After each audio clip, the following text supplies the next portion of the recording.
Alors on se chauffait pas mal, mais je trouvais que j'ai toujours kiffé ce joueur-là. Après, il y a eu un joueur, je me rappelle Steven Gerrard à Liverpool, où au match aller, je l'avais trouvé pas exceptionnel, et au match retour, j'avais trouvé que c'était un joueur magnifique dans sa justesse, l'intensité qu'il mettait dans les passes. Bonjour tout le monde et bienvenue pour ce nouvel épisode de Time. Je suis Mathias Donat et je suis ravi de vous accueillir sur cette chaîne dédiée au sport et au métier du sport en général. Plus de 500 matchs en Ligue 1, notre invité du jour a été formé du côté de Lyon avant d'être transféré à Nice, puis à Lille et finira sa carrière au Dijon FCO. Florent Balmont reviendra sur les moments forts de sa carrière, quelques anecdotes, mais aussi sa nouvelle casquette de coach à l'UF Mâconnais. Encore un grand merci à toutes les personnes qui se sont abonnées suite à l'épisode avec Clément Turpin. La vidéo est disponible sur ma chaîne YouTube et moi je vous laisse avec Florent Balmont sur Time. Merci d'avoir accepté déjà dans un premier temps ce petit échange. On va revenir sur ta carrière, tes différents clubs, les différents moments importants de ta carrière. On passera un peu sur un aspect un peu fun, un peu plus fun avec des questions un peu plus décalées. Et puis la reconversion, l'après-carrière, aujourd'hui. Déjà, où on est aujourd'hui? On est à l'UFM, Mâconnais, et puis voilà, je suis entraîneur, ça fait faire 1 an et demi maintenant, et entraîneur adjoint de la N3 et cette année entraîneur de la R1. Une reconversion qu'on voit souvent chez les footballeurs professionnels. On a ça, on a la télé. Oui. Des fois, on a autre chose. On y reviendra sur même des anciens coéquipiers à toi qui sont reconvertis dans toute autre chose, notamment Adil Rami, Ouais, qui fait plus des vidéos sur Internet, par exemple. Sur l'aspect de ta carrière, un aspect jeune, formé du côté de Lyon, de Lyon. Ouais. jusqu'à 17 ans, C'est ça. jusqu'à Oulin, Oulin. Oulin même. Et puis après, tu intègres le centre de formation de l'Olympique Lyonnais.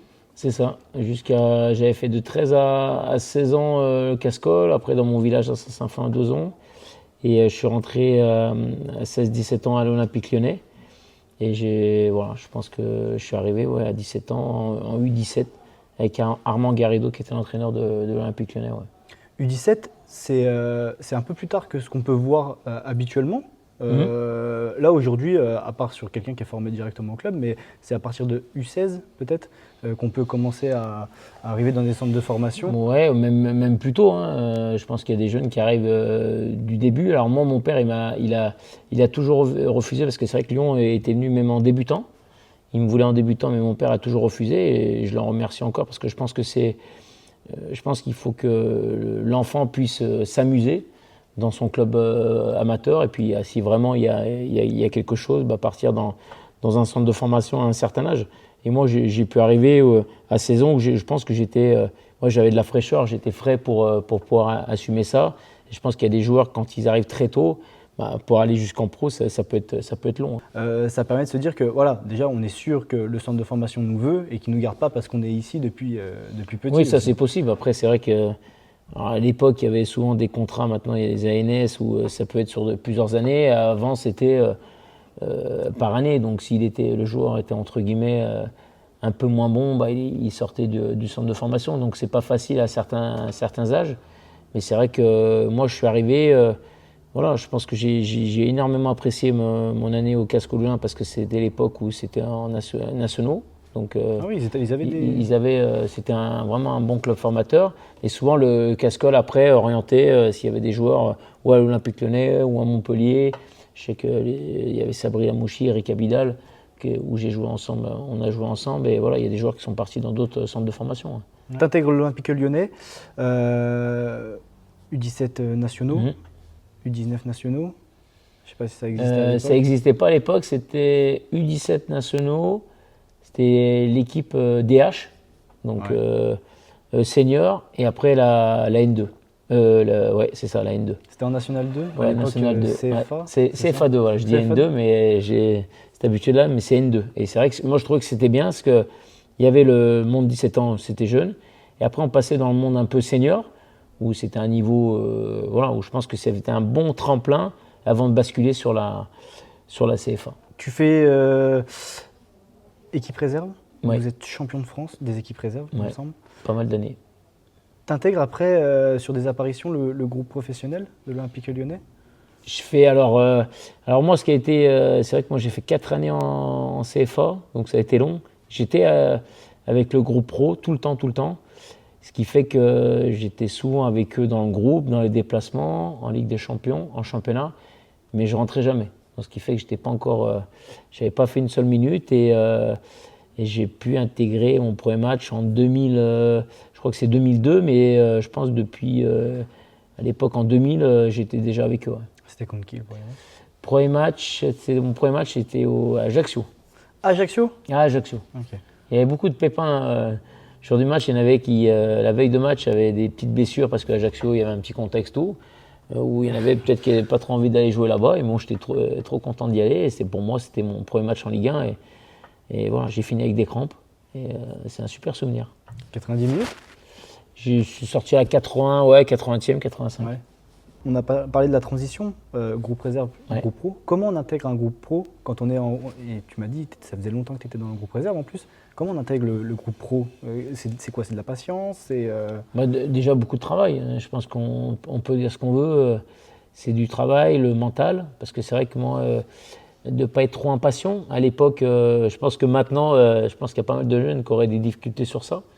Où maintenant, on fait une année en national et ils veulent tout de suite goûter au monde pro. Moi, avant, c'était comme ça, où il fallait travailler, il fallait tenir pour avoir l'opportunité d'intégrer un groupe pro. Et c'est ce que j'ai fait. Par moments, je ne dis pas que c'était long, hein, parce que je ne voyais pas que je faisais mes bons matchs en CFA, mais je m'entraînais avec eux, mais je n'avais pas ces apparitions. Donc, des fois, c'était dur, mais c'est l'aspect mental qui fait aussi que de rien lâcher pour pouvoir après être récompensé. Ouais.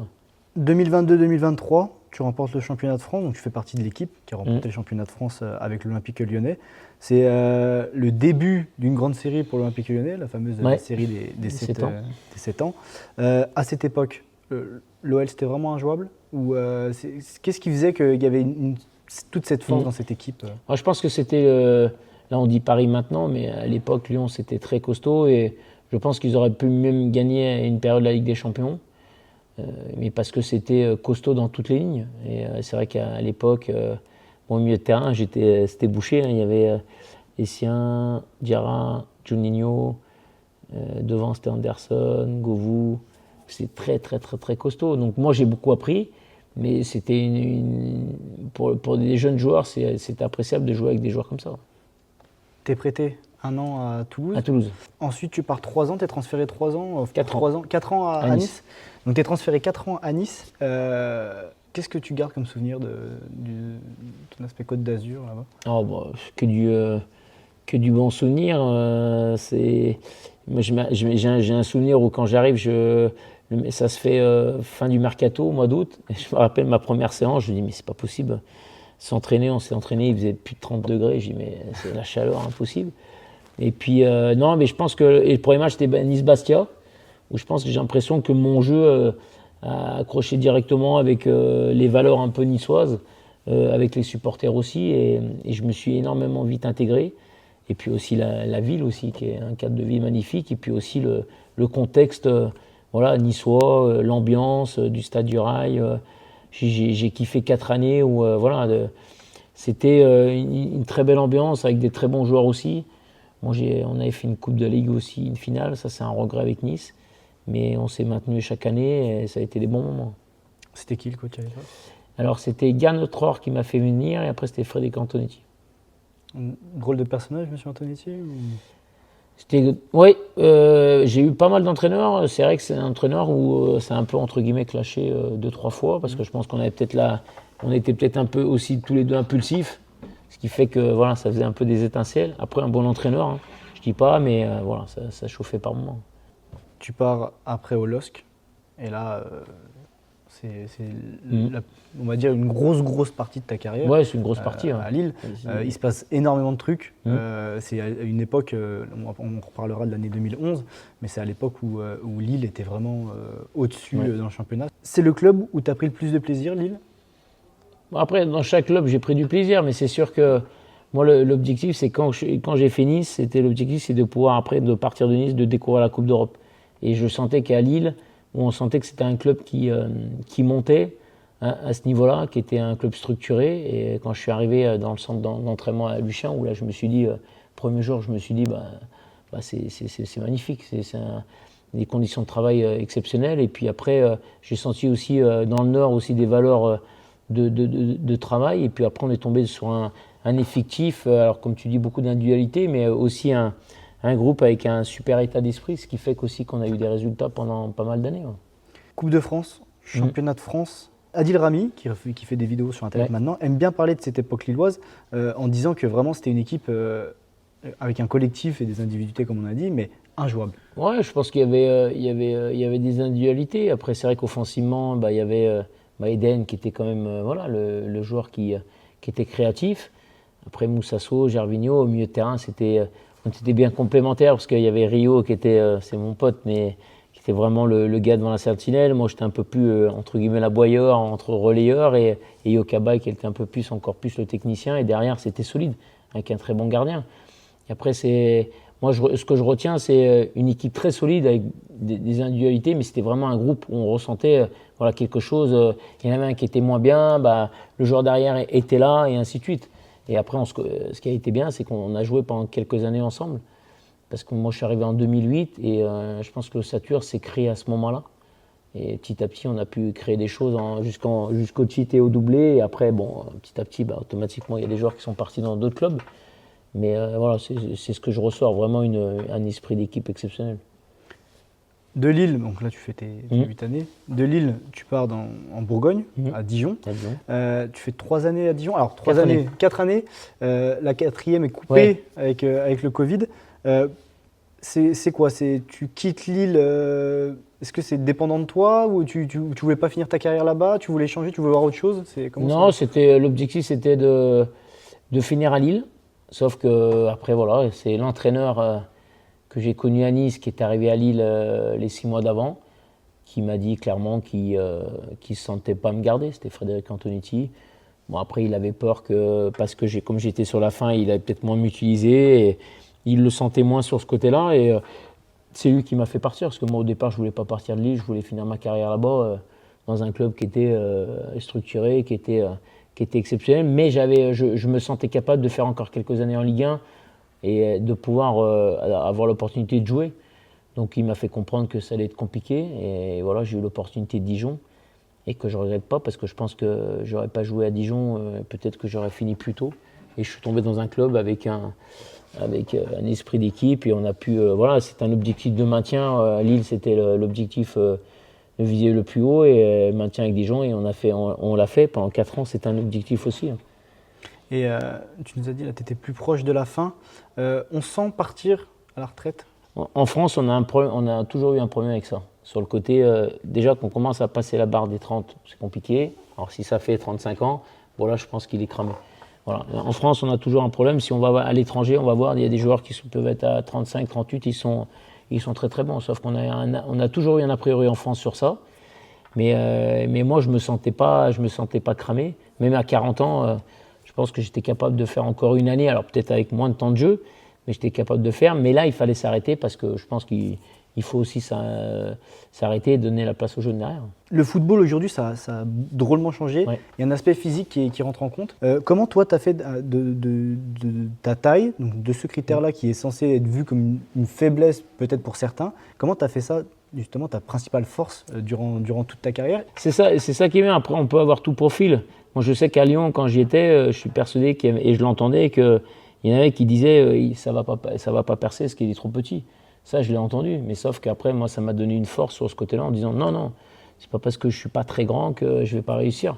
Donc après, c'est beaucoup l'aspect mental. Après, les duels, moi, voilà, j'aimais ce côté-là. C'était important de répondre dans ça. Et puis après, il y avait pas que ça. Il y avait aussi cette vision du jeu. Parce qu'on peut être... voilà, moi, l'époque de Barcelone, je trouve que ça a été très important pour des joueurs de petite taille, de montrer que c'est pas parce qu'on n'est pas très grand qu'on ne sait pas jouer au foot et que ça peut tenir. Et on le voit sur certaines équipes. Alors, des fois, on a des a priori sur des grands profils. Ça a toujours été. Et on le voit avec, là, en ce moment, avec Paris, au milieu de terrain.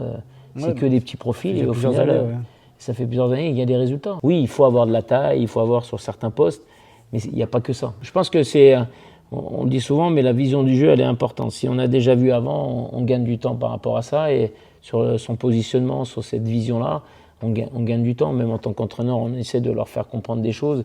Ou si on a déjà vu avant, voilà, on gagnera du temps sur la passe, sur la conduite, Et ça, c'est capital. On le voit là, à l'époque, quand tu avais Xavi, Iniesta, ils avaient déjà vu avant. Ils avaient déjà vu tout ce qu'il y avait autour, hein, s'il fallait garder la balle, s'il fallait jouer en une touche, redoubler. Et ça, bon, pour moi, dans le football, c'est primordial. Tu as fait plus de 500 matchs au top niveau.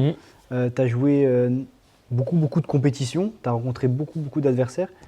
C'est qui l'adversaire qui t'a joué contre lui, ça t'a marqué? C'est vraiment le joueur le plus fort contre qui tu as joué? Ouais, il y en a quelques-uns. Hein. C'est sûr que moi, j'ai toujours bien aimé ce profil parce qu'on était un peu petit. C'était Verratti à Paris. Alors, on se chauffait pas mal, mais je trouvais que j'ai toujours kiffé ce joueur-là. Après, il y a eu un joueur, je me rappelle, Steven Gerrard à Liverpool, où au match aller, je l'avais trouvé pas exceptionnel. Et au match retour, j'avais trouvé que c'était un joueur magnifique dans sa justesse, dans l'intensité qu'il mettait dans les passes, dans sa vision du jeu. Et voilà, il y avait Fernando Torres que j'avais beaucoup aimé à Liverpool, Zanetti à l'Inter.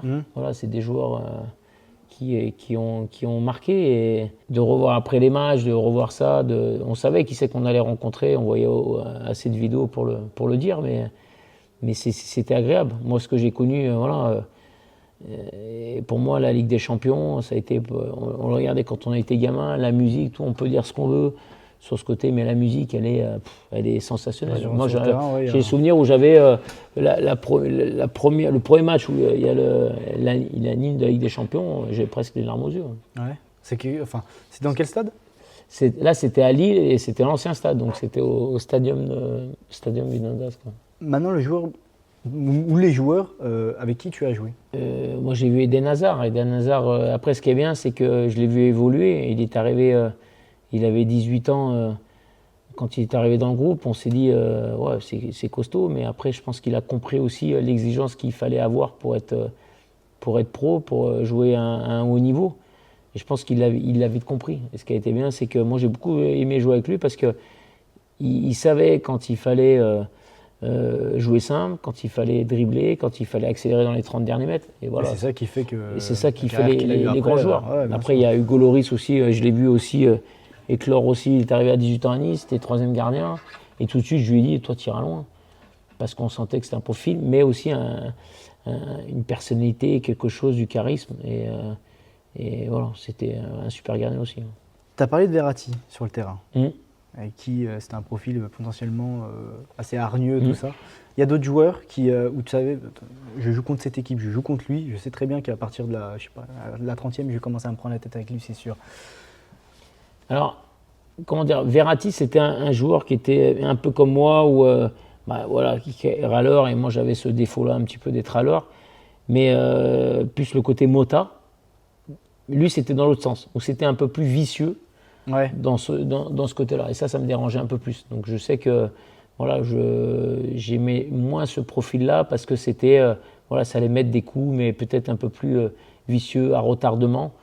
Et ça, j'étais moins fan. Et c'est vrai que Mota, c'est un joueur, un super joueur, hein. Mais moins aimé le style. Le joueur le plus fou avec qui peut-être tu as joué, que tu as rencontré, ou même avec qui tu as partagé des moments dans un club? Je pense qu'Adil Rami, sur ce côté-là, il était pas mal. Il aimait bien ce côté-là. Il y avait Rio aussi. Rio était pas mal. Gros chambreur. Ouais. Et c'est vrai qu'après, nous, on chambrait. On est bien potes depuis des années, mais un gros chambreur aussi. Et puis après, je dirais aussi un joueur qui est fou dans le côté. Il déconnectait dans cette personnalité de gagneur et des fois, il pouvait aller à la limite, mais au final, c'était un super gars, c'était Cyril Roll. Très impulsif, un peu comme moi, mais au final, à côté de ça, qui était super. Tu as été formé à Lyon, transféré à Nice, puis à Lille. Donc, tu as potentiellement connu des rivalités, des derbys. Pour toi, en France, c'est quoi la plus grande rivalité? Je pense que vraiment, cette rivalité, il y a vraiment ce côté, le Lyon-Sainté, même si je ne l'ai pas vécu en pro. Après, le Lille-Lens, il est quand même pas mal au derby. Après, Monaco-Nice, je l'ai fait plusieurs années, mais il y a le contexte un peu petit club et l'équipe un peu bourgeoise, un peu ce côté-là.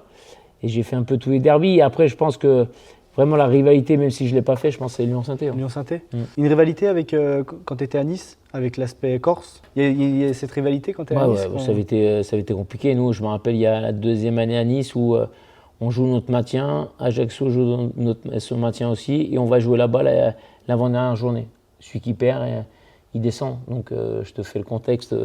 Ça a été, on a eu des difficultés à rentrer de Corse après le match.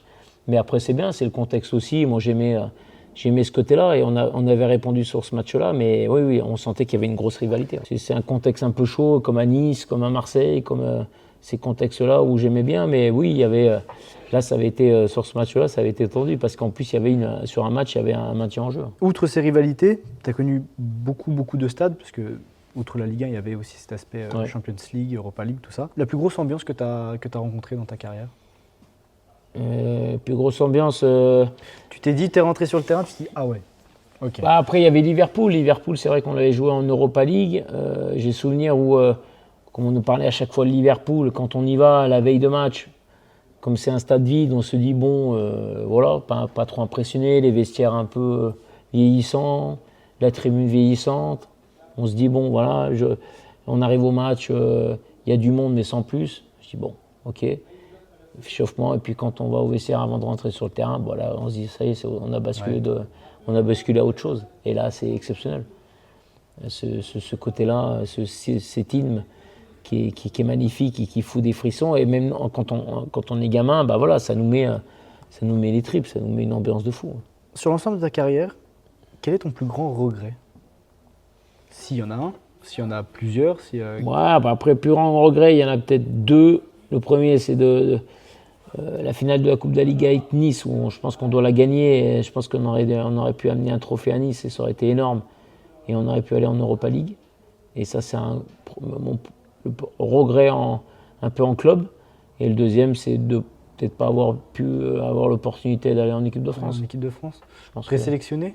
Présélectionné, oui, plusieurs fois, avec Laurent Blanc, mais j'ai jamais été convoqué.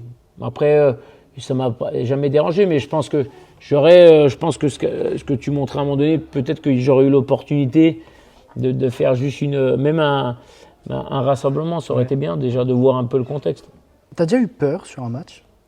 Que ça soit du contexte, que ça soit à un moment donné, je sais pas, ça peut être une connerie, tu vas tirer un corner, tu te dis, bon là ça commence à dépasser un peu les limites du foot. Je sais que c'était chaud par moments sur certains stades, mais moi c'était plus le contraire où j'ai l'impression que des fois les supporters pensent qu'ils vont déstabiliser les joueurs et moi ça me faisait l'effet inverse, où ça me motivait encore plus. Il y a des stades où tu savais que tu allais te siffler? Il y en a beaucoup. Il y en a beaucoup, mais c'est surprenant. Et après, comme on dit, s'il y en avait, c'est qu'on ne passait pas inaperçu. Oui, déjà. Oui. Voilà, après, j'ai toujours dit, les gens en disant, bah oui, on aurait bien voulu l'avoir dans son équipe, pas dans l'autre, on va le siffler, mais s'il est dans notre équipe, bon. Voilà, après, tous les stades où j'y allais, parce que je pense que je ne me cachais pas, que je me défendais pour le club où j'étais. Tu avais cette image aussi de joueur un peu hargneux. Oui, peut-être. C'est ça, je pense. C'est ça qui a fait que, bah voilà, quand on était dans l'équipe adverse, bah, les supporters partaient dans ce sens-là. Ouais. Pour le premier épisode, on a eu la chance de recevoir Clément Turpin. Est-ce qu'il y a un arbitre dans ta carrière, français ou non, qui t'a marqué? C'est vrai que les arbitres, alors parce qu'on se revoit des fois, moi, quand je faisais ma formation, on se revoyait, et c'était marrant de se revoir, ils ont toujours eu cet a priori-là. Je pense que je n'étais pas facile aussi, mais je pense qu'il y a eu une évolution avec l'arbitrage et je pense que c'est ce qu'on leur a donné en consigne. Et je pense qu'avant, il y avait largement plus de dialogue. Et moi, c'est un arbitre, M. Bré, où j'ai beaucoup aimé parce qu'il savait comment me canaliser aussi en me disant, bon, M. Balmont, ça fait une fois, 2 fois, bon, on se calme. Là, vous commencez à arriver dans la limite. Voilà, c'est juste des petits apaisements où en disant, bon, on recommence. S'il y avait le côté en disant, n'est pas, je vous mets le rouge. Voilà, tout de suite, le contexte où, par rapport à certains arbitres, bah, on a l'impression que on passe dans le mauvais côté. Et je pense qu'avant, pour moi, il y avait largement plus de dialogue et c'était largement mieux. Tu poursuis après ta carrière, toujours dans l'aspect footballistique, avec une autre casquette, celle de coach. Comment on devient coach? Je pense je pense qu'en tant que joueur, on l'a fait pendant 20 ans, donc on sait ce qu'on aime, et je pense que c'est une suite logique. Il y en a beaucoup qui se mettent dans ce côté-là. Maintenant, après, il faut aimer. On a toujours en disant, oui, j'ai envie de le faire, mais il faut voir si ça me plaît vraiment. Et je pense que j'ai accroché tout de suite. Et après, ce n'est pas les mêmes exigence. En tant que joueur, on a son entraînement et ça s'arrête là. Et tous les entraînements et les week-ends, l'entraîneur, il pense à tout, sur les structures, sur les séances d'entraînement, sur le management, sur les résultats, la pression des résultats et ainsi de suite. Donc c'est un autre métier, mais c'est un métier qui me plaît. On passe des diplômes? Comment ça se passe? Ouais, on passe des diplômes. Quand j'ai arrêté, j'ai passé mon BEF directement avec Limonest et d'après DES, qui est un diplôme aussi très exigeant, où il y a beaucoup de travail, où il faut beaucoup donner. Et la famille, elle est importante d'être là parce qu'elle nous soutient. Et après, il y a le dernier diplôme, c'est formateur ou BEPF. Ok. Pour après entraîner. Formateur, c'est d'être responsable dans un centre de formation, ou BEPF, c'est d'être entraîneur Ligue 1, Ligue 2 nationale. Aujourd'hui, avec du recul et cette vision de coach, cette nouvelle vision de coach, tu te retrouves dans des joueurs que peut-être que tu as dans ton effectif ou que tu as eu dans ton effectif? Est-ce que toi, des fois, tu te retrouves un peu en eux? Ouais, je pense que c'est plus sur la mentalité. Je sais qu'un attaquant, à un moment donné, Léo Boucher, c'est un gars qui râle beaucoup, qui est compétiteur même aux entraînements, et des fois ça va l'énerver et tout. 2-3 fois je lui dis, je sais, ce qui est important, c'est d'être lucide parce que tu perds énormément d'énergie. Moi on me le disait, mais au début de ma carrière j'en perdais énormément, ce qui fait qu'après pendant 5-10 minutes je déconnectais, et au fil des années c'était mieux. Et voilà, peut-être 2-3 fois je lui ai dit, reste bien dans ton jeu, c'est important, ne te perds pas de ne pas perdre autant d'énergie. Et c'est vrai que sur des joueurs comme ça, voilà, tu leur dis, sur des milieux de terrain aussi, il y a des styles de jeu qui te ressemblent et tu as envie d'encore les accompagner encore plus. Tu as rencontré des coachs pendant toute ta carrière. Aujourd'hui, peut-être que tu en croises également aussi en club. Tu travailles avec Roland Vieira. Est-ce qu'il y a des coachs qui t'inspirent aujourd'hui, même au top niveau? Est-ce que tu t'aimes bien te baser un peu sur un style de management particulier d'un certain coach ou une personnalité d'un autre? Non, après t'es pas au quotidien avec eux, donc tu sais pas trop comment ils fonctionnent. Moi, Roland, ce qui est important, c'est qu'il m'a beaucoup apporté, parce qu'il a eu son diplôme du BPF, donc dans toute cette structure de séance d'entraînement, je trouve qu'il m'a beaucoup apporté sur ça, sur le management aussi. Après, il y a des entraîneurs de l'extérieur aussi que j'aime bien. C'est vrai qu'il y a un Bruno Genesio qui est très intéressant, à Lille. Il y a des entraîneurs, des entraîneurs un peu ce qui dégage, Arteta aussi, tu vois, qui est pour moi un peu là, avec Guardiola, c'est une nouvelle génération, c'est la nouvelle jeunesse. Et c'est des entraîneurs qui sont bien quand on regarde une équipe. On voit pareil aussi avec Enrique, où ce qui est bien, c'est qu'il a transformé certains joueurs. Ça passe aussi grâce à lui par rapport à son management. Est-ce que toi, il y a des profils que tu manages différemment dans ton équipe? Moi, en réserve, en plus, ce qui est difficile en réserve, c'est que c'est des joueurs peut-être qu'on passe l'objectif de faire une carrière dans le foot. Donc c'est jamais facile, il y a le boulot à côté. Et après, voilà, il y a un âge où s'il y en a un qui est un peu plus ancien, qui a son boulot à côté, voilà, où peut-être que tu vas lui laisser certaines choses, où tu vas être un peu plus souple. Et par rapport à certains jeunes où tu as envie d'être avec eux, et aussi de trouver ce côté-là où d'être derrière eux, mais aussi de pouvoir lâcher un petit peu pour qu'après, que tu aies un retour. Voilà, ça c'est ce côté management qui est, pour moi, comme quand j'étais joueur, quand on adhère avec le coach, après on peut faire plein de choses sur le terrain. Avant qu'on en finisse, est-ce que tu as une ou deux anecdotes à nous raconter? Ouais, on en a. Après, on a souvent, et je pense que c'est l'époque où il n'y avait pas les réseaux sociaux, mais je pense que ce qui a fait notre force aussi à Lille, c'est que on sortait aussi par moments avec les joueurs. Ouais. On se faisait des repas entre nous, des repas arrosés. Et c'était marrant parce que, et on dit souvent, mais c'est là où on crée des choses. Et je sais qu'à un moment donné, on était sorti d'un resto, on avait fait une course à vélo, après on avait pris les Vélib, tout ça. Et c'était à Lille. Oui, mais dans Lille Dans Lille, ouais, on avait pris ça, tout. On était une dizaine, c'était exceptionnel. Et voilà, c'est des anecdotes où ça s'est jamais su parce qu'il n'y avait pas les réseaux à ce moment-là. Mais c'était un esprit d'équipe, on avait arrosé, il y avait une bonne ambiance. Et pour moi, c'est important aussi de créer des choses aussi en dehors. Ouais, cet aspect terrain, cet aspect collectif aussi qui rentre en compte hors terrain. Il faut. Après, je sais qu'il a dit la déclaration qu'il avait fait à Monaco, on jouait le titre, où il nous restait 3 matchs, et il avait fait une déclaration à la fin du match où il avait attaqué 2-3 joueurs. Ça avait été compliqué, donc à la fin du match, on lui avait dit non, faut pas. Voilà, donc on l'avait bien, entre guillemets, cadré avec certains pour lui dire non, tu dois pas dire ça parce qu'après ça rebondit derrière. Donc voilà, c'est des choses à remettre vite fait dans le vestiaire. À la mi-temps, je sais qu'il y a une fois une fin de match où ça avait été compliqué avec Rudy Garcia aussi, ça s'était tendu.